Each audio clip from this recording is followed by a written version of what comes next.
Crypto currency को bye करने के लिए आपको पता होगा कि एक होते हैं सेंट्रलाइज एक्सचेंज, एक डिसेंट्रलाइज्ड, मुख्तलिफ़ किस्म के एक्सचेंजेस हैं। हम हमेशा उन एक्सचेंजेस से बाय करना प्रेफर करते हैं जो सेंट्रलाइज्ड हैं।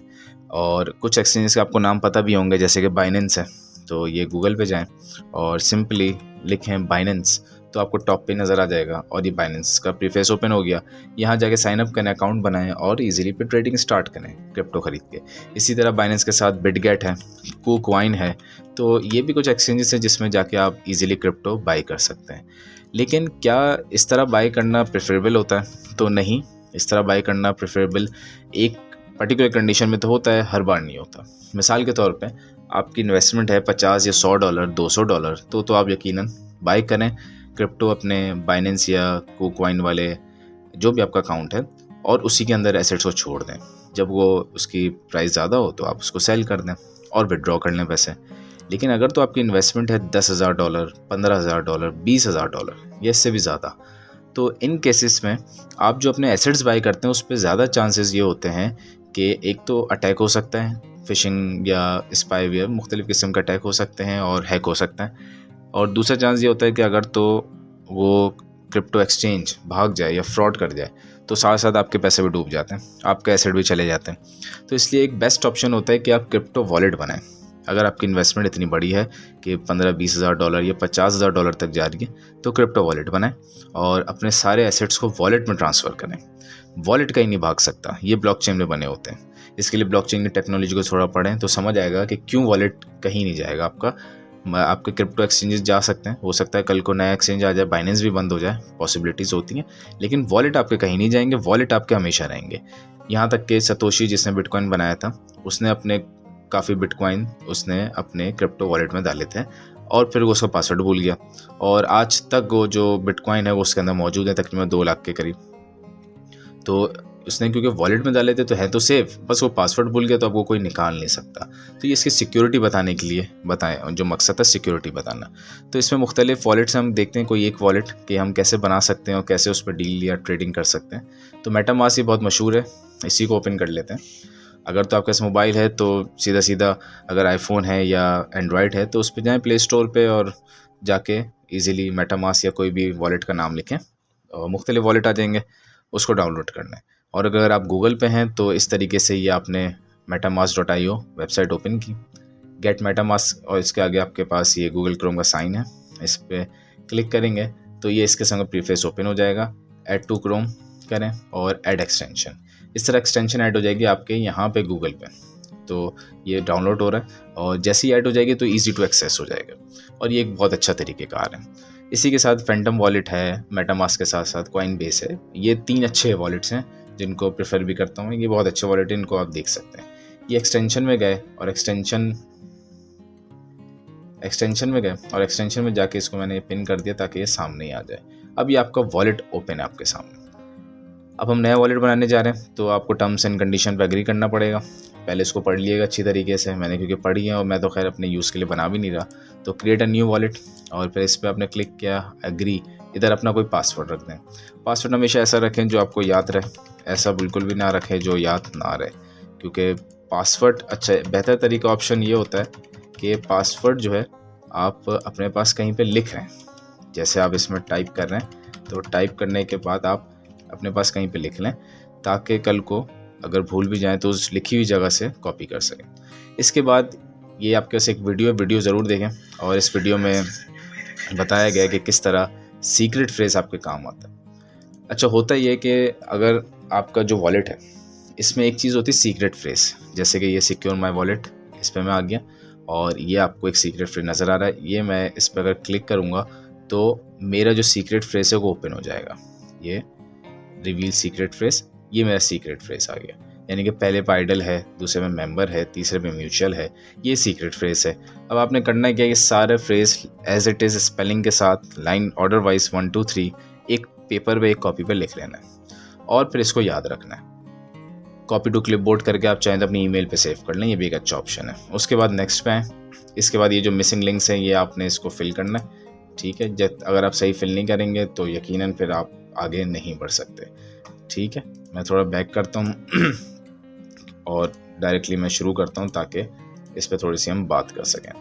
अब ये आपका जो मेटामास्क का वॉलेट है ये तकरीबन क्रिएट हो गया और ये यहाँ पे आके ये मुकम्मल क्रिएट हो गया। अच्छा, जो फ्रेज़ होगा, फ्रेज़ इसलिए ज़रूरी है कि आपका वैसे तो ये जो वॉलेट है यहाँ पे ओपन रहेगा। आप चाहें तो यहाँ पे एक पासवर्ड लगा सकते हैं और जब भी आप खोलना चाहेंगे तो वो पासवर्ड मांगेंगे और फिर ये ओपन होगा। लॉक कर सकते हैं आप, ये भी ठीक है। लेकिन अगर तो आपका पीसी बहुत लोग इस्तेमाल करते हैं, सिर्फ आपके इस्तेमाल में नहीं है, या अक्सर हम अपनी विंडोज़ जो है वो ओरिजिनल इस्तेमाल नहीं करते, जैसे मैंने भी अपने इस पीसी पे ओरिजिनल विंडोज़ नहीं इस्तेमाल की हुई, तो उससे फिर चांसेस होते हैं विंडोज़ के कि विंडोज़ हैक हो जाती है या कोई और दीगर चांसेस आते हैं, विंडोज़ उड़ जाती है, मुख्तलिफ प्रॉब्लम्स आती हैं, तो उस पर आपका सारा डाटा चला जाएगा। फिर आपको याद नहीं होगा तो आपके सारे एसेट्स फंस जाएंगे। इसलिए इसको लिख लें एक फ्रेज़ को। और कभी भी ऐसा होता है वॉलेट डिलीट हो चला जाता है, जैसे डाटा यहाँ से चला गया और हैक हो गया, कोई मसला हो गया, तो फिर दोबारा मेटामास्क की वेबसाइट पे आएँ। जैसे हम इसको ज़रा ओपन करते हैं या मेटामास्क पे आए। अब हम फ़र्ज़ करें हमने वॉलेट बनाया, लेकिन किसी वजह से हमारा डाटा सारा चला गया पीसी से। अब हम दोबारा उस वॉलेट को रिकवर करना चाह रहे हैं, तो ये मेटामास्क पे आ गए, ठीक है। और मेटामास्क पे आने के बाद, क्योंकि ये एक्सटेंशन इसमें ऐड है तो शायद इसमें सही तरह वर्क नहीं करेगा, चलें इसको थोड़ा सा आखिर में हम रखते हैं, फ़िलहाल इसको हटाते हैं। ये मेटामास्क पे आ गए हम, खैर। अच्छा, इसके ऊपर आप कोई भी क्रिप्टो बाय सेल कर सकते हैं, स्वैप कर सकते हैं और सेंड रिसीव कर सकते हैं। ये इस तरीके से वर्क करता है। ये आपका अकाउंट का एड्रेस हो गया, इसको भी कहीं पे सेव कर लें, ठीक है। इधर जो भी आपके पास जितने भी ईथर्स हैं या जितने भी करेंसी है वो सब इधर शो होगा। कोई एसेट्स होंगे तो वो नीचे शो हो जाएंगे आपको। अब इसके अंदर NFTs हैं, कोई टोकन्स है, एक्टिविटी, सब शो हो जाएगा इसके अंदर। अगर तो आपने क्रिप्टो बाय करना है तो ये बाय के ऑप्शन पे जाएं, बाय एंड सेल जहाँ पे नज़र आ रहा है, तो बाय के ऑप्शन पे गए। उसके बाद इस किस्म का प्रीफेस ओपन हो गया और इसमें हम ये देख सकते हैं कि हमने अगर बाय करना है तो ये करेंसी, आप पहले तो यहाँ पे कंट्री लिखेंगे अपना कि आपका कंट्री कौन सा है। ये पाकिस्तान लिखा मैंने, ठीक है। आपने डॉलर्स में लेना है कि पाकिस्तानी करेंसी में, आप वो भी लिख सकते हैं इधर। और इसके आगे जितने भी आपने लेने, 50, 100, 200, 500, 1000, या इससे ज़्यादा, तो वो इसमें एडिटिंग भी हो सकती है। और इसके अलावा आप उसको जो चाहते हैं कि किस टोकन के अंदर वो आपके पास है, तो ये भी एक बेसिक चीज़ है।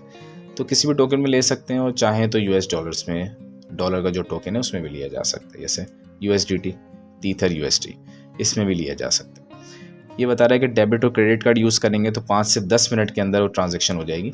$100 जैसे अगर आप बाय करते हैं तो टैक्स कटने के बाद $97.81 आपके पास आएंगे।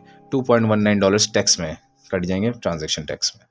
और ये आप डेबिट कार्ड पे गए, यहाँ पे क्लिक किया, कंटिन्यू किया, यहाँ पे अपने डेबिट कार्ड की डिटेल्स डालेंगे तो ईज़िली बाय हो जाएगा।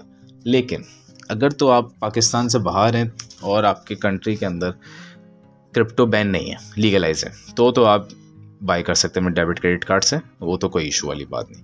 लेकिन पाकिस्तान में कभी भी इस तरीके से आपने बाय नहीं करना, क्योंकि अगर तो आपने ऐसे बाय किया तो फौरी तौर पे आपका अकाउंट ब्लॉक हो जाएगा, क्योंकि यहाँ पे क्रिप्टो अलाउ ही नहीं है। तो इस चीज़ से बचना है। उसके फिर मुख्तलिफ तरीक़ेकार हैं, अगर कोई इस तरह करना चाहे तो मुझसे कॉन्टैक्ट करें, तो इंशाल्लाह मैं बताऊँगा। लेकिन इस तरह फिर आपने बाय नहीं करना। उसका थोड़े से मैं हिंट दे देता हूँ। यकीनन आपको जो मेटामास्क वॉलेट थोड़ा इस्तेमाल करना सीखेंगे, जानेंगे, उनको पता चल जाएगा। जैसे यहाँ पे एक ऑप्शन है सेंड एंड रिसीव का, रिसीव पे क्लिक करेंगे तो ये एड्रेस आ जाएगा। अब अगर तो आपके एसेट्स किसी एक्सचेंज में, तो वहाँ से आप स्कैन करके और ट्रांसफ़र कर सकते हैं। यहाँ पे बाय करके फिर आप रख लें उसको आराम से। और अगर कोई मज़ीद कॉम्प्लिकेशन है तो फिर कांटेक्ट कर सकते हैं, तो इंशाल्लाह मैं बताऊँगा किस तरीके से इसको हैंडल किया जा सकता है। लेकिन ये एक ऐसा तरीक़ेकार है जिससे आप अपने एसेट्स को सेफ रख सकते हैं।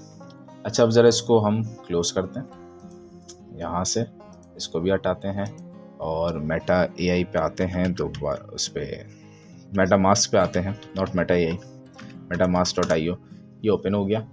अब यहाँ से मैं ज़रा इसको रिमूव करता हूँ क्रोम से, ये मैंने रिमूव कर दिया, ये अनइंस्टॉल हो गया। अनइंस्टॉल होते ही अब जो प्रीफेस आएगा वो थोड़ा मुख्तलिफ होगा, यानी कि दोबारा मुझे बोलेगा गेट मेटामास्क। ये मैंने इस पर क्लिक किया। अब हम ये अज्यूम कर रहे हैं कि हमारे पास जो डाटा है कंप्यूटर का वो सारा डिलीट हो चुका है, जा चुका है, और अब हम रिकवर कर रहे हैं पुराने वाले को, ठीक है। ये ऐड टू क्रोम किया हमने, दोबारा ऐड एक्सटेंशन, इस तरीके से यहाँ पे डाउनलोड होगा और एक्सटेंशन ऐड हो जाएगी। इसी तरह फैंटम के साथ भी, कॉइनबेस के साथ भी, जो भी वॉलेट है आपका, इस तरीके से आप उसमें डीलिंग कर सकते हैं। ये हमारे पास ऐड हो गया और एक्सटेंशन ऐड होने के बाद ये एक्सटेंशन में गए और ये इसको पिन कर दिया। अच्छा, ये ओपन भी हो गया हमारे साथ। अब यहाँ पे आपने एग्री किया, लेकिन क्रिएट अ न्यू वॉलेट पे नहीं जाएंगे क्योंकि आपका एग्जिस्टिंग वॉलेट है, तो आप इंपोर्ट करेंगे एग्जिस्टिंग वॉलेट को। अग्री किया आपने। अब ये आपसे सीक्रेट फ्रेज मांगेगा। जो सीक्रेट फ्रेज हमने अभी डिस्कस किया था आप कहीं पे लिख लें। अब वो सीक्रेट फ्रेज आप एक एक करके टाइप करें, और अगर तो आपका सीक्रेट फ्रेज एग्जैक्ट ठीक होता है, आप कन्फर्म पे क्लिक करेंगे और आपका वो पुराना वाला पूरा वॉलेट ओपन हो जाएगा। और अगर गलत होता है तो वॉलेट ज़िंदगी में कभी ओपन नहीं होगा। तो सीक्रेट फ्रेज अगर भूल गए तो फिर तमाम चीज़ें आपके पास से चली जाएंगी और एसेट नहीं बचेंगे आप। तो ये इसका फ़ायदा तो है, लेकिन इसका लॉस भी बहुत बड़ा है। सीक्रेट फ्रेज में कोई फॉरगेट पासवर्ड टाइप का कोई ऑप्शन नहीं होता। एक बार इसको भूल गए तो फिर ये चला गया आपके हाथ से। ठीक है, मुझे उम्मीद है ये समझ आया होगा डिटेल में।